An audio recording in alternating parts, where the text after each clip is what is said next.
And what Noonan's going to do is it's going to analyze all the dispersion patterns within my bag, as well as look at the hole itself to figure out what club and aim combination give me the highest odds for success, meaning the highest odds to hit the green, so long as that it doesn't wind me up in any kind of penalty area. And what you can see here is in the bottom right, it's actually saying I should hit my 5 iron and I should aim to the right side of the green. If I do that, 95% of my shots will land somewhere in that red circle.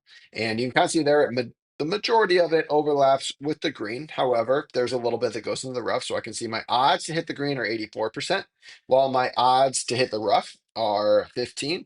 And of course, I may, miss hit one or two, and a couple may wind up in the bunker. But this gives me my highest odds for success. Now, this is going to be the default recommendation for every single time I hit the recommend club button. I can always adjust based off of this to see how my odds would change if I choose a different path. So, for example, I can click and move my dispersion over to the left to maybe I want to attack a left pin, but I'm going to see the consequence of that risk reward decision.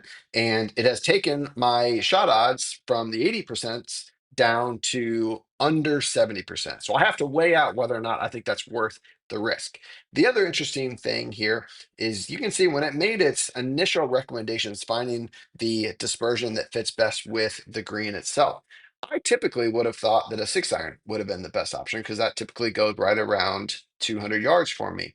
But you can kind of see here, if I hit my 6 iron, look how my odds change, right? I've got a little bit bigger dispersion and I bring that front bunker into play far more than if I were to club up and make sure that I carry that. So you can kind of see here, it's actually finding the widest area of the green. And if you listen to Tiger Woods or any of the greats of the game, they will always say aim at the fattest part of the green and you'll be just fine.